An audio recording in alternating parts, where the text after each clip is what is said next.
Hello everyone, my name is Ethan, and welcome to the wondrous world of virtual reality.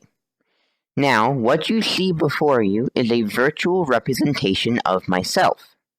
I myself am standing in my room. However, if you look out into the distance, the world before me stretches on for miles. Now, before I get into the history and the nitty-gritty of my presentation, I want to go over how what you are seeing is working. I am currently standing in my room with an Oculus Rift S VR headset on my head.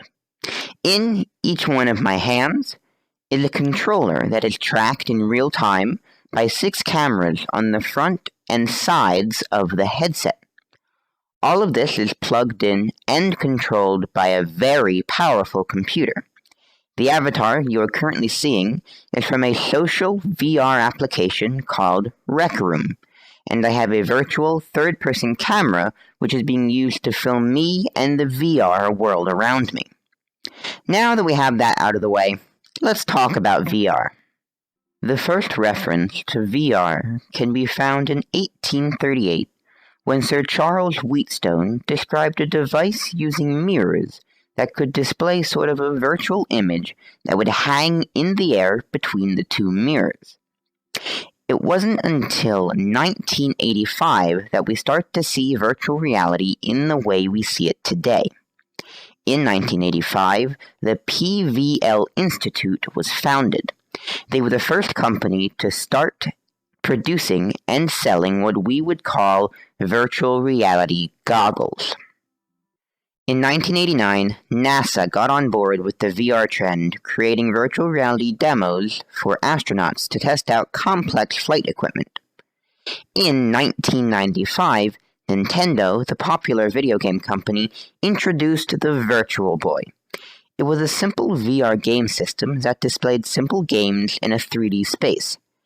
However, due to its price, limited use, and somewhat mundane technology, it wasn't as popular as Nintendo would have hoped, but it did spark the movement for virtual reality gaming entertainment. It wasn't until 2012 that the VR entertainment industry sees another big jump. In 2012, a user by the name of Lucky started a Kickstarter campaign to develop a virtual reality headset run by a PC under the company name Oculus. Unbeknownst to them, the name Oculus would become a VR industry standard name in just a few years' time. From the years 2012 to 2014, Oculus grew very rapidly, gaining supporters and developers. Many companies took note of its success. At the end of 2014, Oculus was bought by Facebook, who fully funded all of its current and future VR-related projects. Now, in 2015, the popular electronics company HTC announced that they too would be creating a VR headset, later known as the HTC Vive. On January 6, 2016, the Oculus Rift was launched, changing virtual reality forever. It launched at a price of $500 and was completely user-friendly. With its low price and easy user interface, it gave virtual reality for the first time to the general public. Not soon after that, HTC Vive was launched as well. Along with the Vive's launch, again the industry was revolutionized with the introduction of the Vive Wands, as they were called. They were 3D-tracked motion controllers. This opened up a whole new host of features, such as new movement systems and hand tracking. 4 months later, Oculus released their own controllers, the Oculus Touch system. From 2017 to 2018, many more small advances are made to VR software and hardware, with HTC even releasing a wireless counterpart to their HTC Vive. Now, In today's world, virtual reality is starting to gain a foothold. But last year again, the industry was revolutionized. Oculus, at its Oculus Connect 6 convention, released news that it was building a standalone VR headset. This meant that no computer would be needed to play high-end virtual reality applications.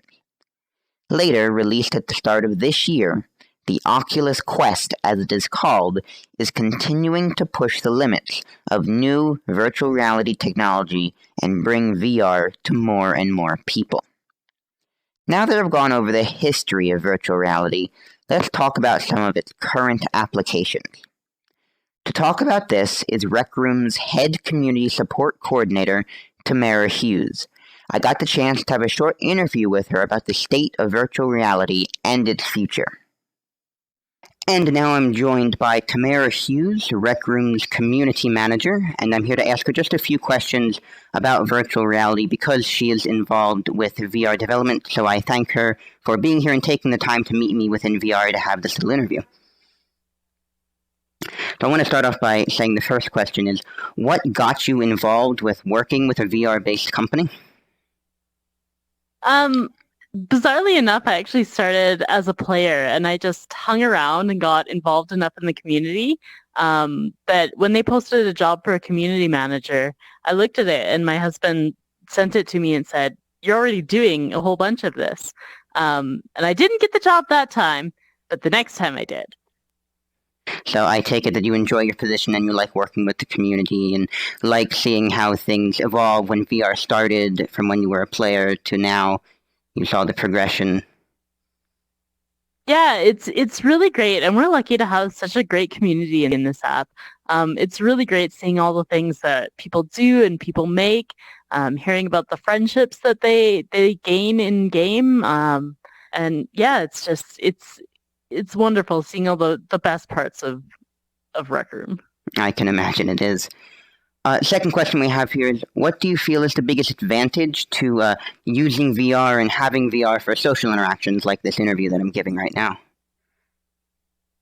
Well, there's a couple different big advantages. One is that you're not limited by like time or distance or anything like that. So like I've made great friends all over the world. I have friends in Australia and Denmark and the United States. And they're people that I never would have met in real life. And the other thing is, like, if you only have a little bit of time to do social things, like at 10 at night, once your kids have gone to bed or anything like that, it doesn't matter because there's always people to meet then, regardless of what time you can actually go out, or even if you can go out or not. I know a lot of parents, when they have little kids, sort of get like stuck at home, and you can still go and do this and meet people and be social without having to get out of your pajama pants. So Yes, I do agree. VR is a great tool for socializing and meeting other people. I've personally been affected by it. I've met tons of people, like you said, and I have made wonderful friendships on this application and many others. I also agree that VR is a great tool for socializing. And finally, as someone like yourself that's directly involved with VR development, in the future, where do you think that VR can be applied to enhance our lives for the better in different applications, in your opinion?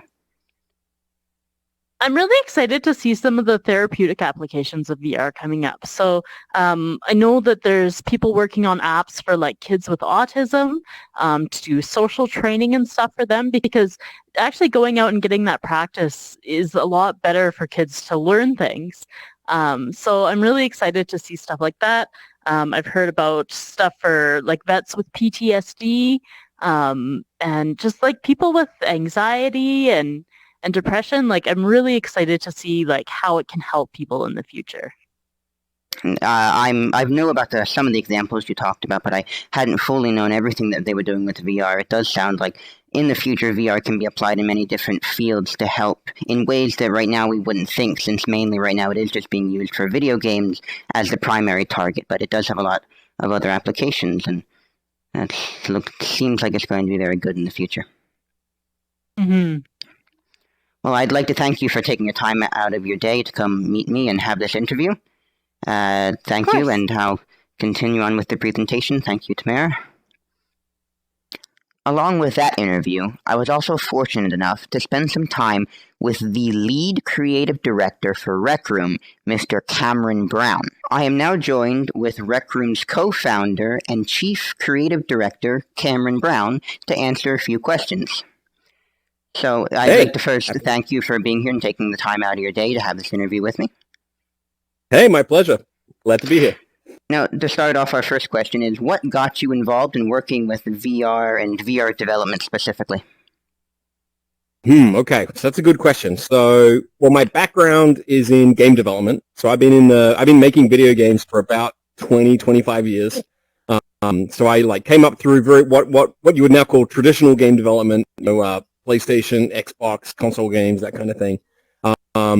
But in about 2010, I was kind of looking around for new things to do. I was kind of I've made a lot of fun games. I had a lot of fun doing it, but I was really interested in exploring what was next. And I was very into the Kinect. If you remember the Kinect, the kind of Microsoft full body sensor.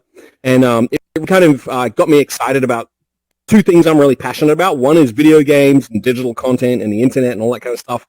And the other thing is really physicality and using the human body to be expressive. And so Kinect was a really interesting, device that allowed you to combine games and physicality. And so I had an opportunity to go work at Microsoft with the Kinect team on their next piece of hardware, which I actually took that job without knowing what I was going to be working on. It was just a secret project. But that turned out to be the Microsoft HoloLens, which is a head-mounted device, AR device. Yeah. And so I joined that when it was kind of a very fairly early prototype, and did a lot of prototyping work. So I worked with an experienced prototyping team, and we made many tens of prototypes, probably 20 or 30, and ended up shipping 3 of the HoloLens launch titles. And so kind of developed really intimate understanding and a lot of love for the kind of immersive technology that VR is. And that was around that time where Valve, I should say, was shipping the Vive with the tracked hand controllers.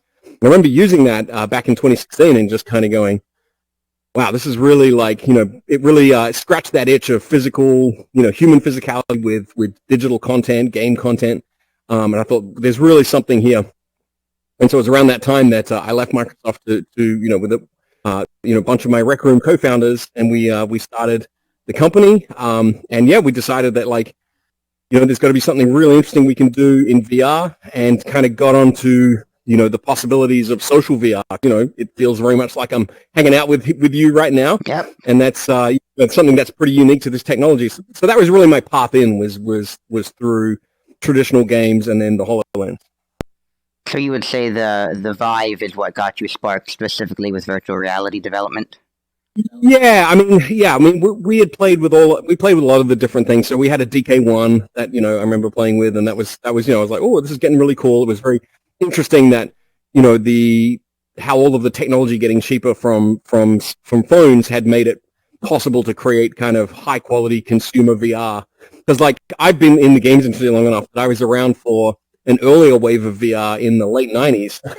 I remember playing Dactyl Nightmare on the Amiga, which was 10 frames a second and very, very basic. But I'd always kind of liked the idea. I'm a big science fiction fan, so like many people, I'm very interested in the concept of Snow Crash and the metaverse and all that kind of stuff.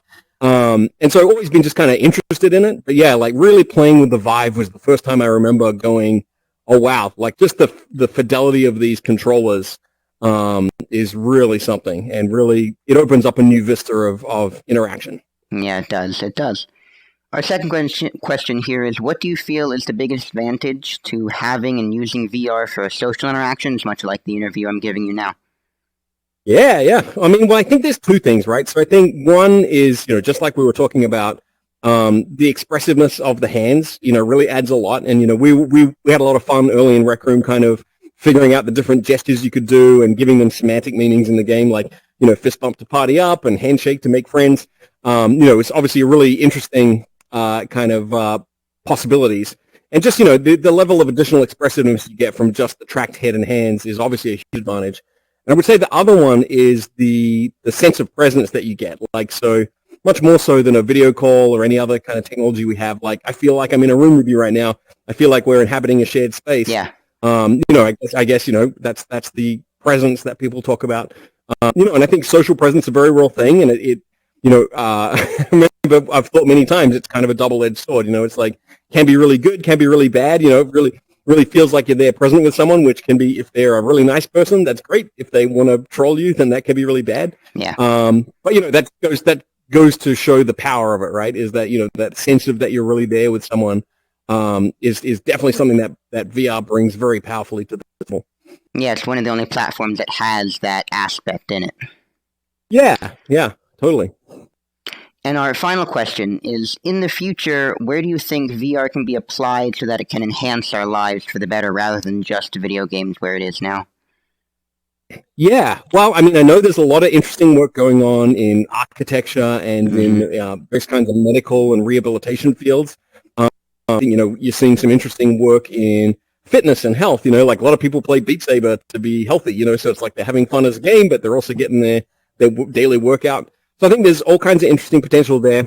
I know something I'm very excited about is the potential for not just VR, but for a platform like Rec Room generally to kind of allow people to collaborate and do things together even when they're separated by great distances. Like we're having this conversation, I don't even know where you are on the planet, but we can collaborate together and making something. We could pull out our maker pens and like build something that other people could experience. Well, I think there's a lot to be said for real-time collaboration and the creation of new stuff using the capabilities of VR especially and the tracked hands. That I think opens up a lot of kind of co-working possibilities that go well beyond games. And maybe helps us kind of like cut down on the need to travel and being in a different city. We can be just as effective, on opposite sides of the country or opposite sides of the planet, just with a headset and high-quality interactions. I agree that there's a lot of great aspects that have yet to be discovered since it's just more really for gaming at the moment, but it is slowly starting to branch out into other fields. Yep, slowly but surely, and I think, games is a great way to start because games is really very demanding in a lot of ways. Like, it requires very high-fidelity interactions, it requires very low-latency interactions, it requires very high-quality physics and simulations. So games are very demanding application for any technology. And, so all of the advances that we make while making games will really help for a lot of these other applications. Well, I'd like to thank you for taking your time to be here today with me. Yeah, thank you. Like I said, pleasure to be here, and I'm really, really fascinated to hear what you come up with. I'd love to see the video when it's done. Yes, and once it's finished editing, I'll definitely send it your way. Well, Perfect. I'll get back to the presentation now. I'd like to thank Cameron again for being here, and now what was said is very true. Not only is VR great for video games, but it's amazing at keeping people connected. Virtual reality has applications not only in the gaming world, but in many other fields too. Virtual reality is already being used in the fields of medicine to help surgeons try complicated and difficult surgeries. VR is being used in the business world to conduct meetings and prototype. The applications of virtual reality are nearly endless. Though it's still in its infancy, VR is a huge and new technological market with tons of opportunities and possibilities. In the future, VR technology will be used in all sorts of fields. Now, before I go, I'd like to thank all of you for taking the time to watch this presentation, and I hope I've opened your eyes to the wonders of virtual reality. I'd also like to give a huge thank you to the Rec Room Company for allowing me to speak with some of their employees and allowing me to do my presentation completely from within their application. And as always, I hope you enjoyed, I hope you learned something, and thank you for your time. Goodbye.